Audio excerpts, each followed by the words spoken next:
Sabe, tem uma questão que é central na nossa fé e que às vezes a gente não para pensar a fundo. Como é que Jesus, na sua humanidade, dependeu do Espírito Santo? A gente tende a focar muito no poder divino dele, mas a Bíblia mostra uma relação de comunhão e dependência total. Hoje a gente vai mergulhar nessa dinâmica passo a passo para entender não só quem Jesus era, mas principalmente o modelo que ele deixou para nós. Para a gente entender isso direito, vamos seguir a própria vida de Jesus. Primeiro, como o Espírito estabeleceu a identidade dele. Depois, como o Espírito deu poder para tudo que ele fez. Em seguida, vamos ver como o Espírito guiou a vontade dele no dia a dia e, finalmente, como garantiu a vitória na cruz e na ressurreição. E tudo isso leva a uma conclusão poderosa, um modelo de comunhão para a gente seguir. Então, vamos começar pelo começo, né? A base de tudo, a identidade. Porque, pensa bem, antes de Jesus fazer qualquer coisa, qualquer milagre, primeiro precisava ficar muito claro quem ele era. Sem essa identidade, as ações dele não teriam o mesmo peso. E isso começa lá no primeiro instante, na concepção. O anjo deixa muito claro para Maria, olha, isso aqui não vai ser uma concepção comum. É o Espírito Santo que vai agir diretamente para garantir essa natureza única de Jesus. Totalmente humano, claro, mas, desde o início, santo e divino. E o ponto central aqui é exatamente este. Essa ação direta do Espírito separou Jesus da natureza do pecado original, estabelecendo a identidade legítima dele como Filho de Deus. Sem o Espírito, o mundo veria apenas um homem. Com o Espírito, o mundo vê o Messias. É o que valida tudo. E essa confirmação não para por aí. Durante todo o ministério dele, João fala que o Pai confirmou Jesus com o seu selo. E essa palavra selo tem um significado tremendo. O que é um selo? Pensa numa assinatura divina, numa marca de autenticidade. Era a prova, visível e invisível, de que Jesus não estava agindo por conta própria. Ele era o enviado autêntico do Pai, com toda a autoridade do céu por trás dele. Beleza, identidade estabelecida. E agora? Agora a gente vai para a parte da ação. Com a identidade clara, o Espírito passa a capacitar o que Jesus fez, ou seja, todo o seu ministério aqui na Terra. O batismo de Jesus, essa cena é um divisor de águas. A descida do Espírito como uma pomba não é só um detalhe poético, não. É a unção oficial. É a capacitação pública para a missão dele. É a partir desse momento que a vida privada acaba e a missão messiânica começa para valer. E é aqui que o título Messias, que em grego é Cristo, ganha todo o seu sentido. As duas palavras significam a mesma coisa, o ungido.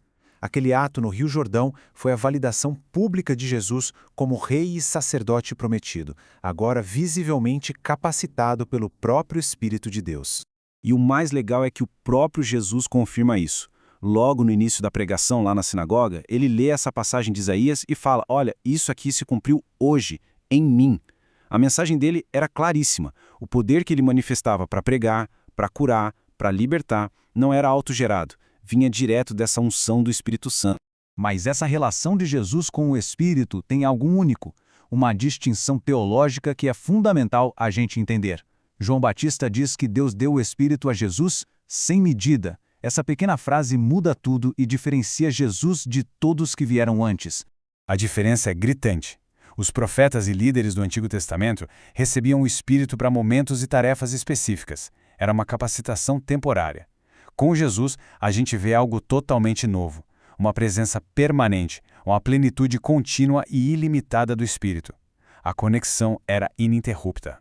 Ok, já passamos pela identidade e pelo poder. Agora, vamos aprofundar um pouco mais. O Espírito não só deu identidade e poder a Jesus, mas também guiou ativamente como ele viveu, suas ações do dia a dia e até mesmo a sua vida interior. Logo depois do batismo, a gente vê um exemplo poderoso disso. Jesus não foi para o deserto por impulso próprio. O texto diz que ele foi levado pelo Espírito. Isso demonstra uma submissão completa, voluntária, à direção do Espírito, mesmo quando o caminho levava para um lugar de provação intensa. E essa comunhão era tão, mas tão profunda, que chegava até nas emoções. Diante da morte de Lázaro, Jesus se agitou no Espírito. E quando os discípulos voltaram da missão, ele exultou no Espírito Santo. Ou seja, tanto a tristeza mais profunda quanto a alegria mais genuína eram processadas em perfeita sintonia com o Espírito. O que isso nos mostra? Que os sentimentos de Jesus não eram só reações humanas isoladas, sabe? A humanidade dele estava tão integrada à Trindade que suas emoções, a tristeza, a alegria, eram na verdade expressões da própria vida do Espírito nele. Isso é muito profundo. E agora a gente chega no clímax da nossa análise, o papel do Espírito nos atos finais da vida de Jesus, aqueles que garantiram o triunfo definitivo de todos nós. A carta aos Hebreus revela um detalhe sobre a cruz que é de arrepiar. O que sustentou Jesus naquele momento? Não foi sua força de vontade humana. O texto diz que foi pelo Espírito eterno, ou seja, pelo poder atemporal e divino do próprio Espírito, que ele se ofereceu como um sacrifício perfeito. Pensa nisso um pouco. No instante de maior abandono, de maior sofrimento, o Espírito Santo era a força que sustentava a Cristo, capacitando-o a completar aquele ato supremo de amor. Foi uma ação profundamente espiritual, não apenas física. E se a cruz foi o sacrifício, a ressurreição foi a validação divina. O apóstolo Paulo afirma que Jesus foi declarado Filho de Deus com poder através da ressurreição, um ato realizado segundo o Espírito de Santidade, que é o Espírito que consagra e que dá a vida. Pois é, a ressurreição é a vitória final sobre o pecado e a morte. E o agente dessa vitória, o poder que trouxe vida de volta ao corpo de Jesus, foi o mesmo Espírito que o concebeu, que o ungiu e que o guiou. O Espírito é, em última análise, o agente da vida. E isso tudo nos leva à nossa grande conclusão. Ao observar a vida de Jesus inteira, a gente vê que essa relação com o Espírito não é só uma doutrina, mas é um modelo perfeito de comunhão para nós. Quando a gente olha para a jornada completa, o padrão fica claríssimo. O Espírito está lá no início, gerando a vida.